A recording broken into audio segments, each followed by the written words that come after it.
देखिए, आज मैं आपको एक अलग सब्जेक्ट की, उस सब्जेक्ट में एक शख्सियत है, उनका ज़िक्र करना चाहूँगा। मैं अपने दिन की शुरुआत कैसे करता हूँ, कुछ अखबार पढ़ता हूँ और कुछ ब्लॉग्स पढ़ता हूँ और साथ-साथ कुछ सोशल मीडिया भी देखता हूँ। तो एक जगह सोशल मीडिया पर जाकर ध्यान अटक जाता है।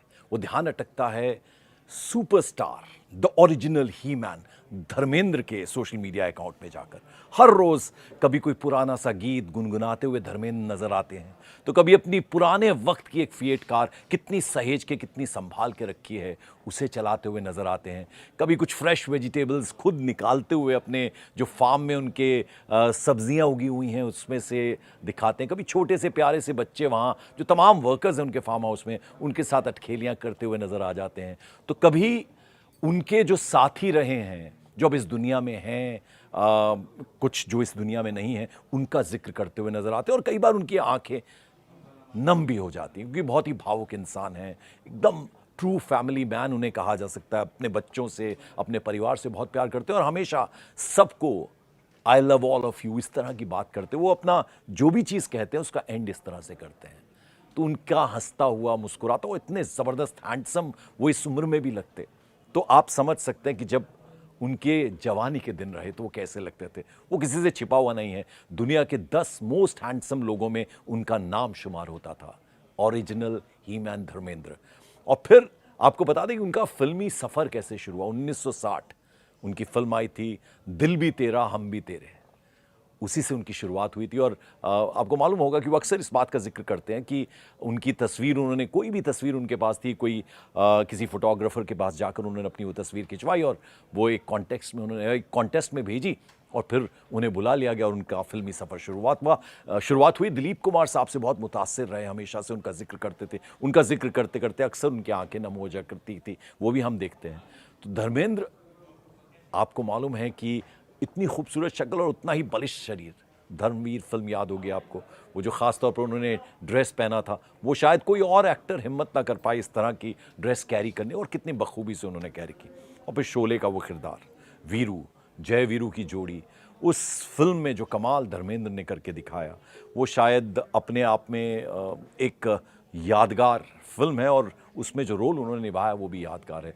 तो कैसे, आपको बता दें कि आज भी जिस तरीके से उन्होंने आपको बता दें कि ₹51 का चेक मिला था उनको, जो पहली फिल्म थी, यानी उस वक्त आप समझिए ₹51 का चेक मिला था। और अभी 2023 में उनकी फिल्म आई, रॉकी रानी की प्रेम कहानी, रणवीर सिंह, आलिया भट्ट की वो फिल्म थी। शबाना आज़मी के साथ वो नज़र आए थे और जया बच्चन भी उसमें थी। और वो फिल्म आपको याद होगी, उस फिल्म के लिए उन्होंने मेहनताना कितना लिया था, 1 करोड़।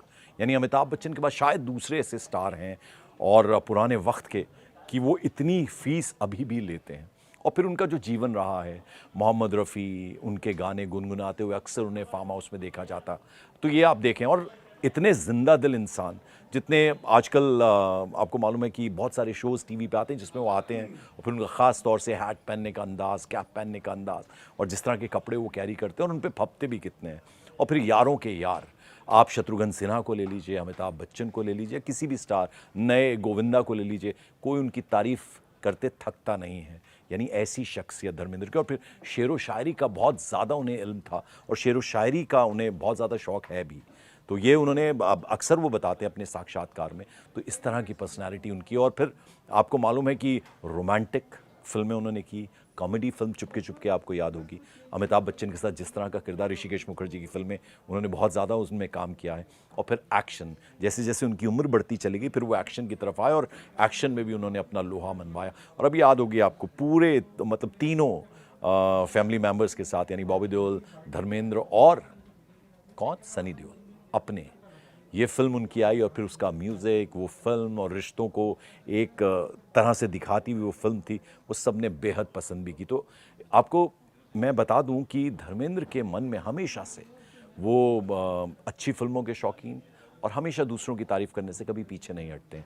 ये उनकी शख्सियत का एक अलग आयाम है। और धर्मेंद्र के बारे में हम आपको ये बता दें कि उनकी पर्सनालिटी ऐसी थी कि आधा, कहते हैं ना फिल्म इंडस्ट्री में जो रियल हीरो होते हैं उनका आधा काम तो उनकी शक्ल, उनकी बॉडी वैसे ही पूरा हो जाता है। और फिर इतना ज़बरदस्त अदायगी उनकी डायलॉग्स की। और शायद कहते हैं पीपल्स एक्टर, वो हमेशा ये कहते थे कि मेरा जो सबसे बड़ा रिवॉर्ड और अवार्ड है वो है लोगों का प्यार। इतना प्यार शायद उनके अलावा किसी और अभिनेता को मिला नहीं है। अगर आप उनके अवार्ड्स पे जाएंगे तो शायद उतने अवार्ड्स उन्हें नहीं हासिल हुए हों। ये बात उन्होंने अब एक स्टेज शो के दौरान कही भी थी कि आज मैं बहुत बार सूट सिलवाता था और मैं आता था और खाली हाथ लौट जाता। थोड़ा शायद दर्द भी था उनके मन में, लेकिन वो फिर ये कहते थे कि मेरा जो सबसे बड़ा अवार्ड है वो है आम जनमानस का, जो फिल्में देखने वाले लोग हैं, पूरा भारत उन्हें इस तरह से प्यार करता। शायद एक भी शख्स ऐसा नहीं मिलता होगा जो इस पर्सनैलिटी यानी धर्मेंद्र की तारीफ करते ना थकता हो। तो इतना बड़ा किरदार। और फिर सबसे बड़ी बात, एक वो फ़ारसी में शेर भी है कि नियत शाख मेवा सरबर ज़मीं। जो फलदार पेड़ होता है ना, उसकी खासियत होती है कि वो झुका हुआ रहता है, उस अपने फल नहीं खाता, अपनी छाँव नहीं लेता। ऐसी शख्सियत धर्मेंद्र की थी, यानी उन्हें जो भी देखता था बस एक टक देखता रह जाता। तो बहुत सारी जो उनके ज़माने की हीरोइंस और नई हीरोइंस भी हैं, वो कहती थी हैंडसम कोई हो तो धर्मेंद्र जैसा हो। और बहुत सारे, हमने गोविंदा की वाइफ को भी सुना, वो भी एक दिन ये कह रही थी कि जब वो प्रेग्नेंट थी तो उन्होंने धर्मेंद्र की फ़ोटो लगवाई थी अपनी वॉल पे कि उनका बच्चा हो तो धर्मेंद्र जैसा खूबसूरत हो। तो यानी खूबसूरती और फिर संवाद, अदायगी, और दिलीप कुमार से मुतासिर थे। तो बहुत शुरुआत में वो कहते थे कि मैं उनसे उन्हें देख देख के फिल्म इंडस्ट्री में आया हूँ।